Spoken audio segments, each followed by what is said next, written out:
वेड प्रेमाचे वागाट. राजला मनसोक्त शिव्या घातल्यानंतर निशा रियासोबत खोलीत गेली आणि झोपी गेली. दुसऱ्या दिवशी सकाळी रिया आणि निशाने त्यांच्या नेहमीच्या दिनचर्यानुसार आपली दैनंदिन कामे उरकली आणि दोघीही अगदी वेळेवर कॉलेजकडे निघाल्या. आज कॉलेजमधील वातावरण उत्साहाने गजबजाटाने भरलेले होते, कारण दुसऱ्या दिवशीच फ्रेशर्स पार्टी आयोजित करण्यात आली होती. त्या दोघी आपापल्या वर्गात गेल्या आणि आपापल्या जागांवर जाऊन बसल्या. 1-2 तासिका झाल्यानंतर त्यांचे सिनियर्स त्यांच्या वर्गात आले आणि ते म्हणाले, "बर तर मग my dear sister and brothers, आम्ही तुमचे सिनियर्स केवळ तुमच्यासाठीच एक विशेष कार्यक्रम आयोजित केला आहे. या कार्यक्रमात सहभागी होण्यासाठी तुम्हा सर्वांचे मनापूर्वक स्वागत आहे.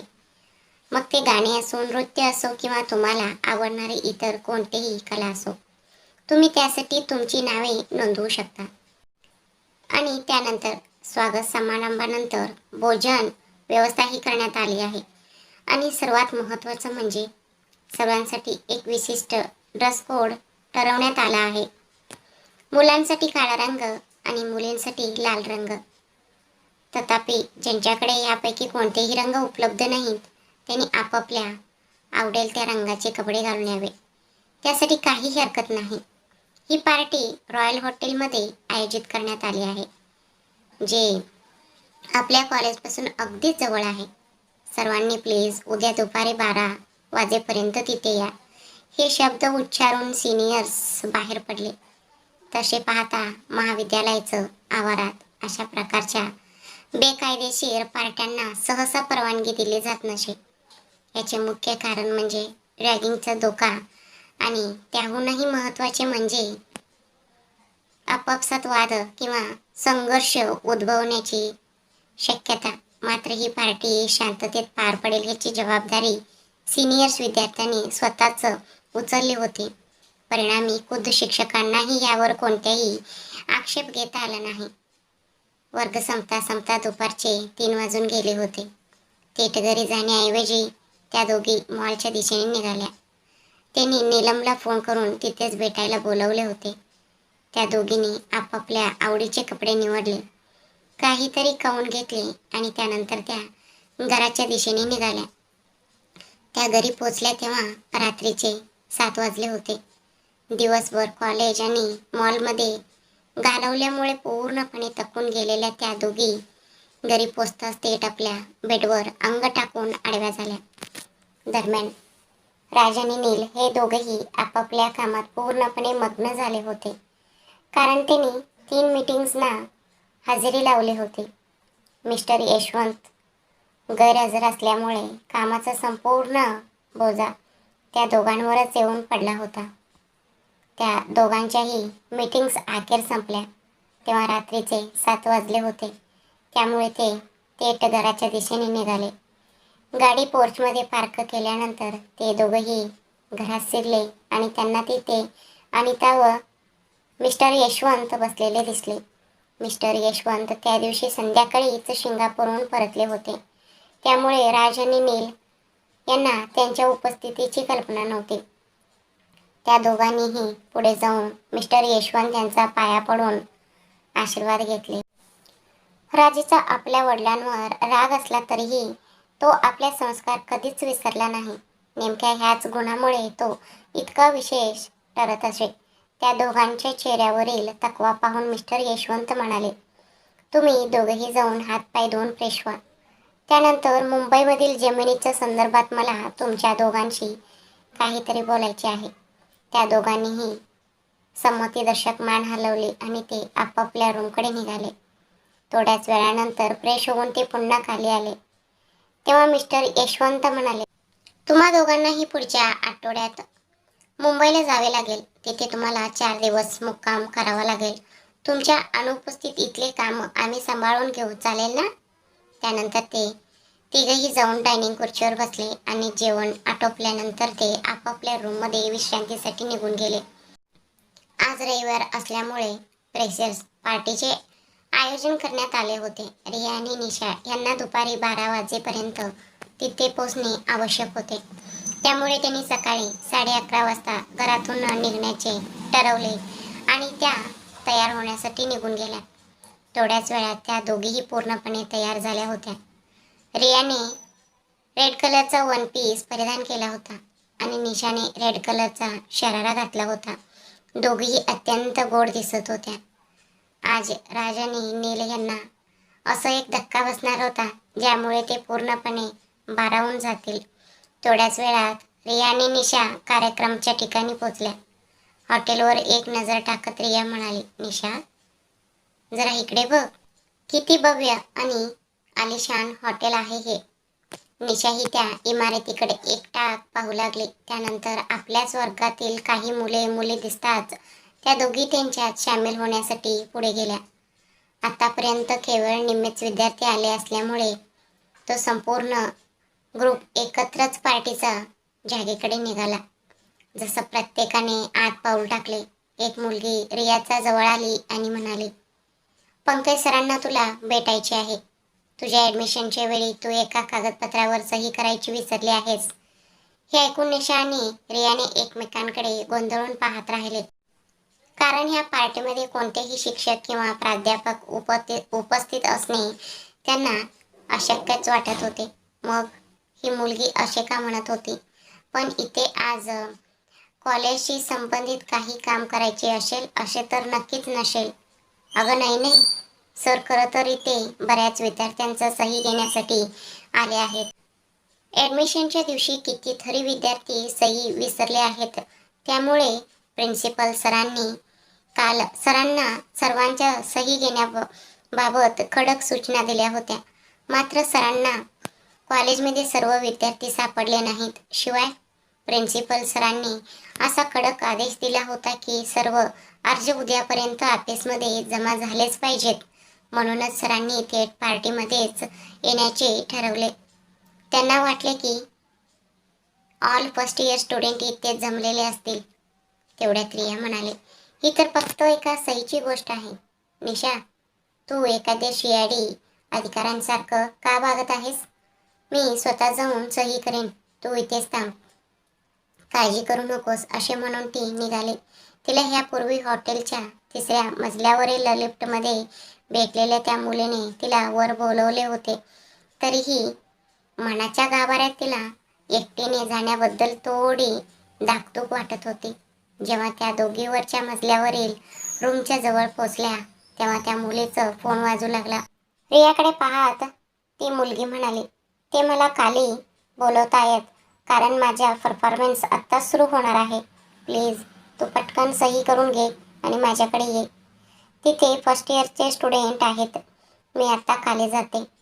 तो रूम नंबर 309 मध्ये जा असे म्हणून ती लगेचच तिथून निघून गेली. रियाला तिचे हे स्पष्टीकरण थोडे विचित्र वाटले. तरीही ती पुढे चालत राहिली.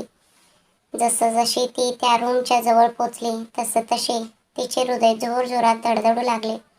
तिने क्षणभर डोळे मिटून घेतले आणि मग दरवाजावर टकटक करण्यासाठी हात पुढे केला. पण दरवाजा तर आधीच थोडा उघडा होता. ज्या क्षणी तिने रूममध्ये पाऊल टाकले त्याच क्षणी तिच्या मागे दरवाजा आपोआप बंद होऊन लॉक झाला.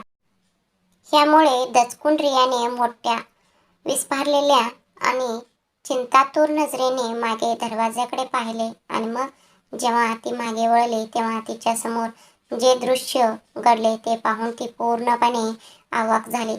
तिचे डोळे अक्षरशः विस्फारले गेले कारण तिथे एका मोठ्या सोफ्यावर पायावर पाय टाकून बसलेला माणूस राज होता, जो रियाकडे एका थंड भेदक नजरेने एकटाक पाहत होता. मग सोफ्यावरून उठून तो तिच्या दिशेने पुढे सरकू लागला. हे दृश्य पाहताच रिया अत्यंत भीतीने 2 पावले मागे सरकली. मग एकही क्षण वाया न घालवता अगदी ज्या क्षणी तिने दरवाजाची कडी पकडण्यासाठी हात पुढे केला, राजने तिला कमरेला पकडले आणि दरवाजा शेजारच्या भिंतीशी थेट दाबून धरले आणि आपल्या मोकळ्या हाताने त्याने दरवाजाला लॉक लावले. रियाचा श्वास कंठाशी आला. घबराट आणि भीतीमुळे भारावून जाऊन तिने आपले डोळे घट्ट मिटून घेतले. राजचा हात रियाच्या कमरेभोवती घट्ट विळखा घालून होता. त्या क्षणी ते दोघे एकमेकांच्या अत्यंत जवळ उभे होते. रिया राजपेक्षा उंचीने कमी असल्याने त्याने तिचं कमरेभोवतीची पकड अधिक घट्ट केली आणि तिला किंचित वर उचलले. ते इतके जवळ होते की त्यांच्यामधून हवा जाण्या इतकीही जागा उरली नव्हती. या तीव्र जवळीकीची जाणीव होताच रियाचा चेहरा पूर्णपणे लालबुंद झाला.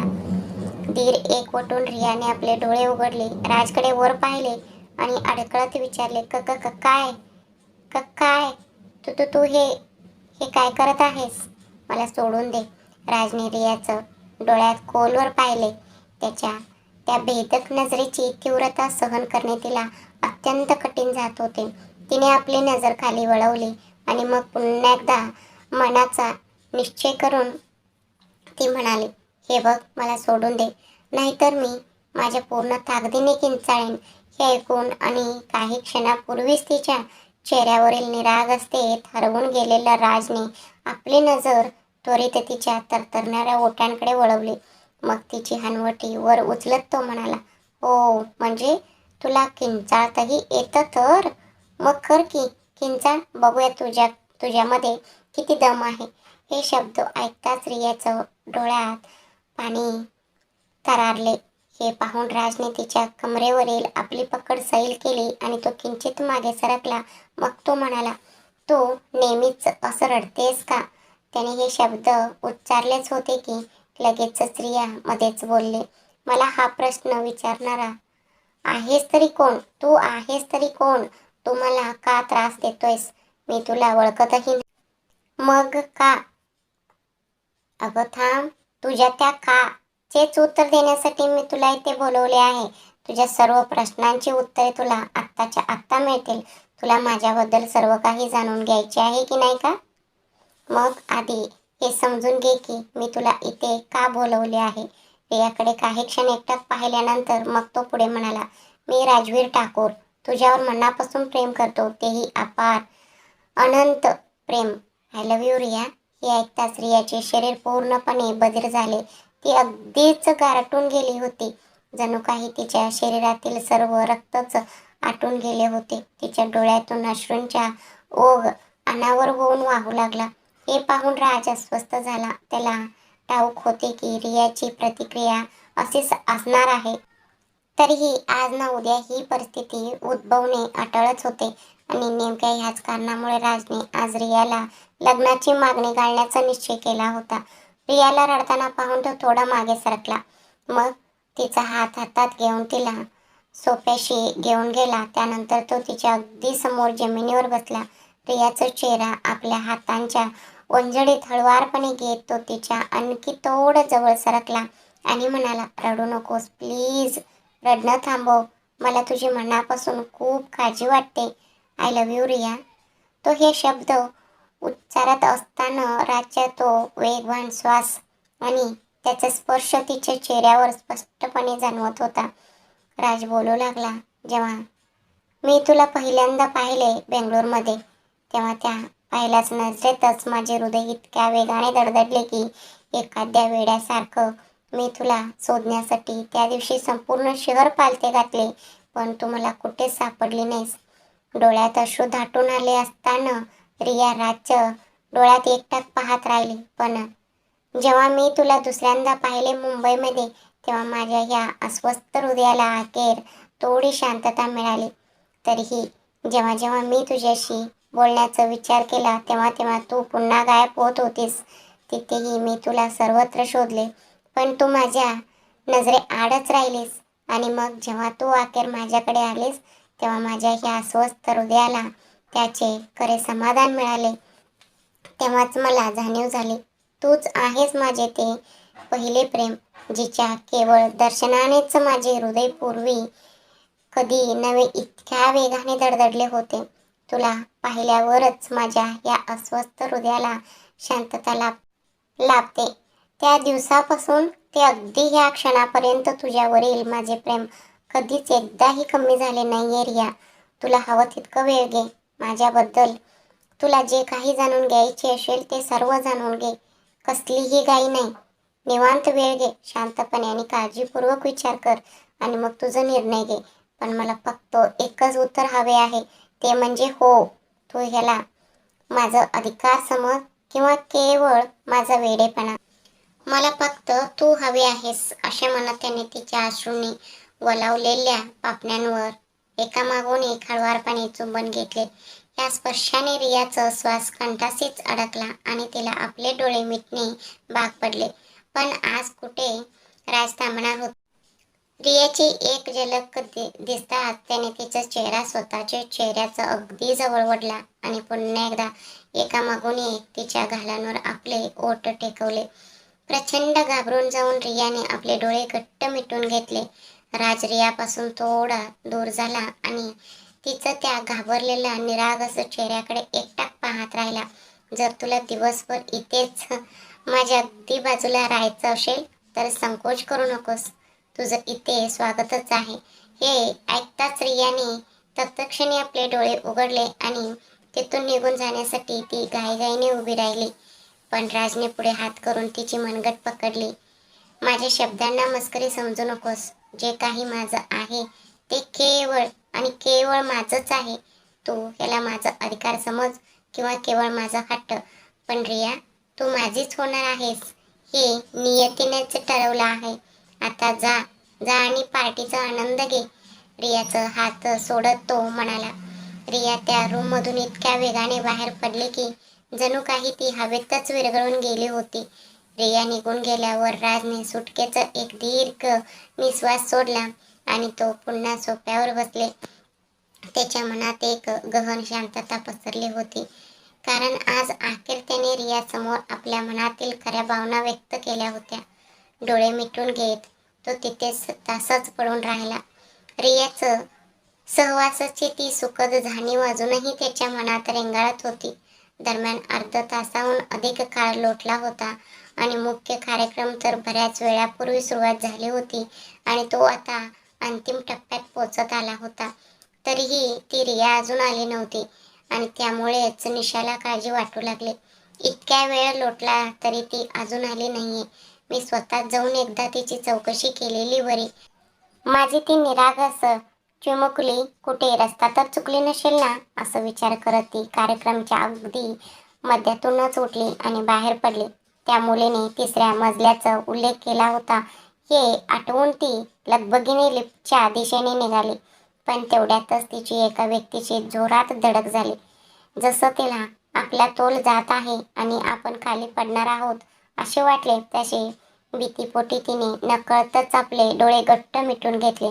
जेव्हा तिला जाणीव झाली की आपण पडलो नाही आहोत तेव्हा तिने डोळे उघडले आणि समोर दिसलेले दृश्य पाहून तिचे डोळे आश्चर्याने विस्फारले. तिच्या अगदी समोरच एक अत्यंत देखणा तरुण उभा होता. त्याने तिच्या कमरेला हळुवारपणे धरले होते आणि तो स्मित हास्य करत होता. तो दुसरा तिसरा कोणी नसून आपलाच नील होता, जो आपल्या प्रेयसीचं चेहऱ्याचं सौंदर्यात पूर्णपणे हरवून गेला होता. नील आपल्याकडेच एकटाक पाहत असल्याचे लक्षात येताच निशा थडकन ताठ उभी राहिली आणि तिने त्याच्या पायावर जोरात एक लाथ हाणली. नील पूर्णपणे अवाक झाला. त्याचे भानच हरपले. त्याच्या चेहऱ्यावरील ती हास्यरेषा तत्क्षणी नाहीशी झाली. अरे च्या, हे तर खरंच खूप लागलं. तेवढ्यात निशा चिडून म्हणाली, माझ्या अंगाला हात लावण्याचे तुझे धाडस तरी झालेच कसे? मी कोण आहे याची तुला काहीच कल्पना नाही आणि तू माझ्या मैत्रिणीचीही छळ करत होतास, नाही का? तुला स्वतःला खूप मोठा हिरो समजतोस हो ना? त्या दिवशी आमच्या बाल्कनीत येण्याचे धाडस तुला झाले तरी कसे? माझी मैत्रीण रिया काही बोलत नाही याचा अर्थ असा होत नाही की मी सुद्धा गप्प बसणार आहे. आता बघच तू, मी आत्ताच्या आत्ता माझ्या भावाला फोन करते. या कृत्याची तुला नक्की शिक्षा भोगावी लागेल. निशा आणखी काही बोलण्यापूर्वीच नीलने तिचा हात पकडला आणि तिला थेट लिफ्टमध्ये ओढले. लिफ्ट वरच्या दिशेने जाऊ लागताच नीलने स्टॉपचे बटन दाबले आणि तिला लिफ्टच्या भिंतीशी घट्ट रोखून धरले. तिच्या ओठांवर बोट ठेवत तो म्हणाला, शांत, अगदी शांत. मी आतापर्यंत काहीच बोललो नाही. याचा अर्थ असा होत नाही की तुझ्या मनात येईल ते काहीही बोलण्याचा तुला अधिकार आहे. आणि तुझ्या माहितीसाठी सांगतो, मी तसं माणूस नाही जसं तू मला समजतेस. हे ऐकून निशाचं संतापाचा भडका उडाला. तिने नीलकडे रागाने रोखून पाहिले आणि प्रत्युत्तर दिले. माझा कोणत्याही गैरसमज झालेला नाही, समजले? जास्त शहाणपणा करण्याचा प्रयत्न करू नकोस. हे ऐकताच नीलने निशाच्या अगदी शेजारील भिंतीवर आपला हात जोरात आपटला आणि तो तिच्या अगदी जवळ सरकला. हे पाहून निशाने भीतीने आपले डोळे घट्ट मिटून घेतले. मी तुला सांगितलं होतं ना, तू माझा गैरसमज करून घेत आहेस. तुला नेमकं का समजत नाहीये. पण ठीक आहे, तुझा हा गैरसमज आपण आत्ताच्या आत्ता दूर करूया. नीलने राजला फोन लावला आणि फोन स्पीकरवर ठेवला. पलीकडून राजने फोन उचलताच नील म्हणाला, तू रियाशी बोलला आहेस हो ना? नीलने निशाकडे कटाक्ष टाकला. ती देखील थेट त्याच्याकडेच रोखून पाहत होती. त्यानंतर पलीकडून राज काहीतरी म्हणाला, असं काहीतरी ज्यामुळे निशा पूर्णपणे सुन्न होऊन गेली. तिच्या मनात रियाबद्दलची भीती अचानक दाटून आली. तिने मनातल्या मनात विचार केला, त्या मुलीने रियाला इथे बोलावून घेण्यासाठीच खोटं सांगितलं होतं का? या दोघांच्या सांगण्यावरूनच तिने हे सगळं केलं का? अरे देवा, प्लीज रिया सुखरूप असू दे. मग नीलकडे पाहत ती म्हणाली, तू रियासोबत असं का केलंस? आम्ही तुझं असं काय वाईट केलं होतं? तू आम्हाला असं का त्रास देतोयस? प्लीज मला सांग, रिया कुठे आहे? निशाला अस्वस्थ झालेली पाहून नील म्हणाला, रियाला काहीही झालेले नाही. ती अगदी सुखरूप आहे. माझ्या भावाने तिला फक्त थोडं बोलायला म्हणून बोलावून घेतलं होतं, बस इतकंच. असे म्हणत त्याने लिफ्टचे बटन दाबले आणि ते दोघे तिसऱ्या मजल्यावर पोचले. रूममधून घाईघाईने बाहेर पडणाऱ्या रियाची नजर निशावर पडली आणि ती जलद चप्पळ पावलांनी तिच्या दिशेने चालू लागली. इकडे निशानेही नीलच्या हातातून आपला हात सोडवून घेतला. रियाच्या दिशेने धाव घेतली आणि तिला घट्ट मिठी मारली. निशाला अगदी आपल्याच जवळ उभी असलेली पाहून रिया अधिकच भावूक झाली. त्यानंतर नील त्या दोघींच्या जवळ गेला, रियाकडे पाहिले आणि विचारले, तू रडतेस का? तुम्हा दोघींपैकी कुणालाही घाबरवण्याचं आमचा मुळीच उद्देश नव्हता. राजला फक्त तुझ्याशी बोलायचं होतं, दुसरं काहीही नाही. त्या दोन्ही मुलींनी वळून नीलकडे पाहिले. माझ्यावर विश्वास ठेव. माझा भाऊ लाखात एक आहे आणि हे मी केवळ त्याच्या साथ देण्यासाठी म्हणत नाहीये. आणि सर्वात महत्त्वाचं म्हणजे तो तुझ्यावर जीवापेक्षा जास्त प्रेम करतो. तो खूपच निर्मळ मनाचा माणूस आहे आणि तो मनापासून प्रेम करतो. जर तुम्हाला माझ्या शब्दांवर विश्वास बसत नसेल तर तुम्ही तुमचा भाऊ शिवम याला विचारू शकता. राजबद्दलची सर्व माहिती त्याला आहे. शिवमचे नाव ऐकताच त्या दोन्ही मुलींच्या काळजाचा टोका चुकला. जर त्यांच्या कुटुंबाला कधी या परिस्थितीची कोणाकोण लागली तर त्या सर्वांचा विश्वास पूर्णपणे गमावून बसतील या विचाराने त्या पार घाबरून गेल्या होत्या. शेवटी केवळ शिक्षणासाठी म्हणून त्यांच्या कुटुंबाने त्यांच्यावर इतका गाढ विश्वास टाकला होता की त्यांना एकटेच बेंगळूरला पाठवले होते. जर त्यांच्या पालकांना ह्या गोष्टीची माहिती मिळाली तर त्या त्यांना काय स्पष्टीकरण देणार होत्या ह्या चिंतेने त्यांना ग्रासून टाकले होते आणि त्या खूपच घाबरल्या होत्या. तेवढ्यात नील बोलला, घाबरून जाण्याची काहीच गरज नाही. तुमचा भाऊ हा योगायोगाने आमच्याच इव्हेंट मॅनेजमेंट कंपनीत मॅनेजर म्हणून काम करतो. तुम्ही त्याला तुमच्या पद्धतीने याबद्दल विचारू शकता. त्याला स्वतःहून याबद्दल सांगण्याचं माझ्या तरी मुळीच इरादा नाही. मग रियाचा आणखी जवळ सरकत तो हळूच कुजबुजला, तसं पाहिलं तर वहिनी. वहिनी हा शब्द ऐकताच रिया पूर्णपणे अवाक झाली. ती तुझी मैत्रीण आहे ना? तिचं ते छोटंसं डोकं जरा जास्तच वेगाने चालतं आणि तेही सहसा अगदीच निरर्थक गोष्टींवर. तू खरोखरच तिला कुणाचे तरी काउन्सिलिंग मिळवून द्यायला हवं. कोण जाणे ती तिच्या डोक्यात काय काय वेडावाकडे तर्कवितर्क रचत बसते. निशाकडचे शेवटचं एक कटाक्ष टाकत आणि डोळा मारत तो तिथून निघून गेला. निशा मात्र तिथेच उभी राहिली. अविश्वासाने तिचे तोंड आ वासून उघडेच राहिले होते. त्या मूर्खाने आता नक्की काय बरं म्हटलं? त्याचं डोकं पूर्णपणे फिरलंय. अगदीच वेडा आहे तो. त्याला फक्त एकदा पुन्हा माझ्या वाटेत येऊ दे. जर मी त्याचं डोकं फोडून काढलं नाही तर मला सांग. मग तिच्याकडे पाहत ती म्हणाली, आणि तू? तू हातात फोन घेऊन का उभी आहेस? तू सरळ फोन करू शकली नसतीस का? इथे इतकं सगळा गोंधळ झाला आहे तरीही तू शांतच? चल, आपण याबद्दल घरी गेल्यावर सविस्तर बोलू. त्यानंतर त्या दोघी पुन्हा पार्टीच्या ठिकाणी परतल्या. थोड्याच वेळात तो कार्यक्रम संपला. रिया आणि निशा थेट डायनिंग एरियाकडे निघाल्या. मात्र रियाची भूक पूर्णपणे मरून गेली होती. तिला जेवणाची अजिबात इच्छा नव्हती. तरीही निशाचं मान राखण्यासाठी तिने तिच्यासोबत जाण्याचे ठरवले. आपल्या स्वतःच्या प्रॉब्लेममुळे निशाचं मूड खराब होऊ नये किंवा पार्टीचं आनंदात विरजन पडू नये असे तिला वाटत होते. तिने निशाचं सोबतीने थोडेफार जेवणही केले. दरम्यान आकाश बऱ्याच वेळापासून रियाला शोधत होता. त्याने आपल्या मित्रांकडेही तिच्याबद्दल चौकशी केली होती, पण ती नक्की कुठे आहे याबद्दल कुणालाच काहीच कल्पना असल्याचे दिसत नव्हते. जेव्हा सर्वजण आपापल्या जाग्यांवरून उठून मेन हॉलकडे जाऊ लागले तेव्हा आकाशने पुन्हा एकदा इकडे तिकडे नजर फिरवली. त्याला रिया आणि निशा एका बाजूला उभ्या असल्याचे दिसले. रियाला पाहताच आकाश पूर्णपणे भारावून गेला. त्या लाल रंगाच्या वन पीसमध्ये ती अत्यंत मोहक आणि सुंदर दिसत होती. आकाशने त्या संध्याकाळी आधीच एक योजना आखून ठेवली होती. त्या योजनेची अंमलबजावणी करण्यासाठीच तो रियाला शोधत होता. पण आता रियाला प्रत्यक्ष पाहिल्यावर त्याला स्वतःच्या भावनांवर ताबा ठेवणेही कठीण जात होते. काही क्षण तिच्याकडे वरपासून खालपर्यंत एकटाक पाहत राहिल्यानंतर त्याने एका वेटरला खुणावले. त्यानंतर त्याने ज्यूसचे 2 ग्लास घेतले आणि तो रियाच्या दिशेने पुढे सरकला. त्या दिवसाबद्दल मी दिलगीर आहे. त्याने हे शब्द उच्चारताच त्या दोन्ही मुले त्याच्याकडे पाहू लागल्या. त्यांच्या चेहऱ्यावर आश्चर्य आणि थोडासा गोंधळ स्पष्ट दिसत होता. त्यांची ती प्रतिक्रिया पाहून आकाश, अरे तुम्ही घाबरू नका. मी फक्त माफी मागायला आलो, दुसरं काही नाही. निशाने काही अंतरावरून त्याच्याकडे संशयक नजरेने पाहिले. आकाशने लगेचच त्या दोघींच्या दिशेने ज्यूसचा ग्लास पुढे केला.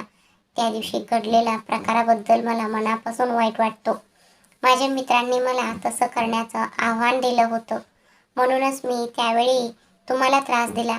नाहीतर मी मुलींना कधीच त्रास दिला नसता. प्लीज त्या दिवसासाठी मला माफ करा. रिया त्याच्याकडे डुंकूनही पाहत नव्हती. ती फक्त मान खाली घालून तिथेच उभी होती. तसं पाहता आकाश नक्की कोणत्या प्रकारचा मुलगा आहे आणि त्याचा मित्रपरिवार कसा आहे हे रिया आणि निशाला त्याच दिवशी कॉलेजमध्ये असताना समजलं होतं. आता मात्र त्यांना ह्या पार्टीमध्ये कोणत्याही तमाशा करायचा नव्हता. त्यामुळे त्यांनी शांतपणे त्याच्या हातातून ज्यूसचे ग्लास घेतले आणि त्या बाजूला सरकल्या. आकाश तिथून निघून जात नाहीये हे पाहून निशा म्हणाले, आम्ही तुला आता माफ केले, तू आता जाऊ शकतोस. हे ऐकून आकाशने पुन्हा त्यांच्याशी गप्पा मारण्याचा प्रयत्न सुरू केला. नेमकं त्याच वेळी तिथून जाणाऱ्या एका मुलीचं रियाला धक्का लागला, ज्यामुळे तिच्या हातातला सर्व ज्यूस थेट तिच्या ड्रेसवर सांडला. हे पाहताच आकाश त्या मुलीला रागवू लागला. तेव्हा निशाने मध्यस्थी करत म्हटले, राहू दे ना, ते डाग निघून जातील. त्यानंतर रियाकडे वळून ती पुढे म्हणाले, चल आपण वॉशरूममध्ये जाऊन ते स्वच्छ करूया, नाहीतर त्याचा डाग तसंच राहील. पण रियाने त्याला हळुवारपणे म्हणाले, नको नाहीये, चल आता आपण घरी जाऊया, मला काहीच अस्वस्थ वाटतंय. प्लीज. निशानेही फारसं काही न बोलता रियासोबत घराकडे निघाली. हे पाहताच आकाशचं संतापाने तिळपापड झाला. कारण त्याने त्या ज्यूसमध्ये गुपचूपपणे एक गुंगीचे औषध मिसळले होते. आपली योजना पूर्णपणे उधळली गेलेली पाहून त्याने संतापाने जमिनीवर पाय आपटला आणि तो रागाने घुमसतच हॉटेलमधून बाहेर पडला. दरम्यान वरच्या मजल्यावरील त्यांच्या रूममधून नील आणि राज टेबलावर ठेवलेल्या लॅपटॉपवर खाली सुरू असलेला पार्टीचे थेट लाईव्ह फीड पाहत होते. जेव्हा त्यांनी आकाशला ज्यूसमध्ये काहीतरी मिसळताना पाहिले तेव्हा राजचे डोळे संतापाने अक्षरशः लालबुंद झाले. रागाच्या भरात त्यांनी आपल्या मुठी घट्ट आवळल्या. हे पाहून नीलने त्याला शांत राहण्याचा सल्ला दिला. मग त्याने आपल्या फोनवर एक नंबर डायल केला आणि तो कुणाशी तरी बोलू लागला. अरे दादा, मी शेराला आधीच सावध केले. त्या दोघीही सुखरूप घरी पोचतील. तू कशाचीही काळजी करू नकोस. हे ऐकून राजने सुटकेचा निश्वास सोडला. मग त्याने नीलकडे पाहिले. नील मात्र केवळ त्याच्याकडे पाहून हसत होता. यामुळे राजला थोडं चिडचिडल्यासारखे झाले. काय? नील थोडं गोंधळला. काय? काहीच नाही. मी तर फक्त तुझ्या चेहऱ्याकडे कौतुकाने पाहत होतो. हे ऐकून राजने नीलकडे रागाने एकटक पाहिले. माझ्या चेहऱ्याचे निरीक्षण तू नंतरही करू शकतोस. आत्या आले आहेत. चल आता घरी जाऊया. आईचा फोन आला होता. आत्यांना तुझी खूप आठवण येत आहे. हे ऐकून नील पूर्णपणे अवाक झाला. आज सकाळी उठल्यानंतर त्याने नक्की कुणाचा चेहरा पाहिला होता ह्याचाच तो मनातल्या मनात विचार करू लागला. हे शब्द उच्चारत तो बाहेर पडला आणि ते दोघे घराच्या दिशेने निघाले. घरी पोचल्यावर त्यांना दिसले की लिव्हिंग रूममध्ये सर्वजण बसलेले होते. आज रविवार असल्यामुळे मिस्टर यशवंत सुद्धा घरीच होते. केवळ नील आणि राज काही कामासाठी ऑफिसला गेले होते. राज आणि नील नीता व रमण यांच्याकडे गेले. त्यांनी त्यांचा पाया पडून आशीर्वाद घेतले. नीताने नील आणि राज या दोघांनाही प्रेमाने मिठी मारली. आई, मला तुझी खूप आठवण येत होती, नील म्हणाला.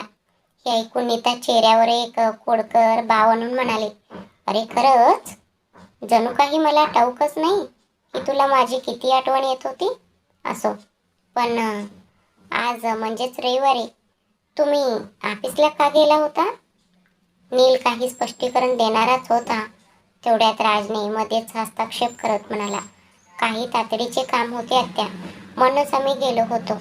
असे म्हणून ते पुढे गेले आणि सोफ्यावर जाऊन बसले. अनिता नील आणि राजकडे पाहिले आणि म्हणाले, उद्या श्रावण महिन्यातील दुसरं सोमवार आहे. आम्ही तुमच्यासाठी एक विशेष पूजा ठेवली आहे. उद्या आपण सर्वजण मंदिरात जाणार आहोत. आपल्याला तिथे सकाळी 8 वाजण्यापूर्वी पोचणे गरजेचे आहे. उद्या तिथे नक्कीच खूप गर्दी असेल, पण पुजाऱ्यांनी पूजेची वेळ सकाळी 9 वाजता निश्चित केली आहे. हे ऐकून राज आणि नील यांनी संमतीदर्शक मान डोलावले आणि ते रूममध्ये फ्रेश होण्यासाठी गेले. दुसरीकडे रिया आणि निशा घरी परतले होते. जेव्हा निशाने रियाला हॉटेलमधल्या गोष्टीबद्दल विचारले तेव्हा रियाने तिच्या आणि राज यांच्यात जे काही घडले होते ते सर्व निशाला सविस्तर सांगितले. तेव्हा निशाला नीलविषयी वाईट वाटू लागले. तिला जाणीव झाली की पूर्ण सत्य माहीत नसतानाही आपण त्याला किती कडक शब्द ऐकवले होते. मात्र रियाला तिथे कशा प्रकारे खोटे कारण सांगून फसवून नेण्यात आले होते याची आठवण होताच निशाचा चेहरा पुन्हा एकदा रागाने लालबुंद झाला. हे पाहून रिया म्हणाले, मला समजत नाहीये की आपण आता काय करावं. मला काही सुचत नाहीये. मला खूप भीती वाटत आहे. अगं, तू वेडी झालीस का? कोणीही येरा गबाळा येईल, याला वाटेल ते बडबडेल आणि निघून जाईल आणि तू मात्र त्याचाच विचार करत स्वतःला त्रास करून घेणार का? सोडून दे तो विषय. जर त्याने तुला पुन्हा त्रास दिला तर आपण सरळ दादाला त्याबद्दल सांगू. चल आता, उगाच त्याच्या टेन्शन घेऊ नकोस. उद्या सोमवार आहे. जवळच शंकराचे एक मंदिर आहे. उद्या आपण कॉलेजला जाणार नाही. त्याऐवजी आपण मंदिरात जाऊया. मी एकदा वहिनीसोबत तिथे गेले होते. असे म्हणतात की तिथे जी कोणतीही इच्छा मागितली जाते ती नक्कीच पूर्ण होते. त्यानंतर तिने नीलम वहिनीला फोन करून दुसऱ्या दिवशी मंदिरात जाण्याचं त्यांच्या योजनेबद्दल सांगितले आणि नीलम वहिनीनेही त्यांच्यासोबत येण्यास आनंदाने संमती दिली. थोड्याच वेळात निशा बाथरूममध्ये गेली. दरम्यान रिया तिच्या स्वतःच्याच विचारांमध्ये पूर्णपणे हरवून गेली होती. हॉटेलमध्ये जे काही घडले होते ते सर्व तिच्या डोळ्यांसमोर पुन्हा पुन्हा तरळत होते. राजने ज्या प्रकारे स्वतःच्या काहीतरी अधिकार असल्यासारखे तिला स्पर्श केला होता, तो ज्या प्रकारे तिच्या अगदी जवळ आला होता, ते सर्व क्षण एक एक करून तिच्या डोळ्यासमोरून सरकत होते. त्याच्या आठवणींचा पूर तिच्या मनात सतत दाटून येत होता. तेवढ्यातच फोन वाजला. मोबाईलच्या स्क्रीनवर एखादा अनोळखी नंबर पाहून ती दचकली. तिने मनातल्या मनात विचार केला, माझा नंबर फक्त निशा, बाबा आणि शिवम दादा यांच्याकडेच आहे. मग मला फोन करणारी ही व्यक्ती कोण असू शकेल? मी फोन उचलू का? ती अजूनही याच विचारात असतानाच फोन कट झाला. मग आपल्या मोबाईलकडे एक नजर टाकत रिया स्टडी टेबलकडे जाऊ लागली आणि तेवढ्यातच फोन पुन्हा एकदा वाजला. रियाने फोन उचलला. हॅलो, कोण बोलते? हे ऐकून राजने आपले डोळे मिटले आणि तो म्हणाला, तू आताच तर माझ्याबद्दल विचार करत होतीस नाही का? आणि आता मात्र विचारतेस की फोनवर कोण आहे? दुसऱ्या टोकावरून ते शब्द ऐकताच रियाचा हातातून फोन निसटला आणि जमिनीवर आदळला. ती 2 पावले मागे सरकली. आश्चर्याने विस्फारलेल्या डोळ्यांनी ती खाली पडलेला आपल्या फोनकडे एकटक पाहत राहिले. तोच आहे हा? याला माझा नंबर कसा मिळाला? अरे देवा, आता मी काय करू? दरम्यान दुसऱ्या बाजूला राज आपल्या फोनकडे पाहत स्मित हास्य करत होता. तू खरोखरच खूप निरागस आहेस नाही का रिया? फक्त माझा आवाज ऐकूनच तू इतकी गोंधळून गेलीस आणि तरीही तुझे संपूर्ण आयुष्य माझ्या सोबतच तुला राहायचे आहे. माझी जीवनसाथी म्हणून मी तुला कसं सांभाळायचं? ह्या राजाची राणी असूनही इतकी भित्री वागणार असशील तर मग सगळं कसं निभवणार आहेस? असं म्हणत त्याने हताशेने आपलं डोकं हलवलं आणि फोन डिस्कनेक्ट करत मग तो रूममधून बाहेर निघून गेला. कथा आवडली असेल तर प्लीज चॅनलला सबस्क्राईब करून व्हिडिओला लाईक करून कमेंटमध्ये कसे वाटले सांगायला विसरू नका. धन्यवाद.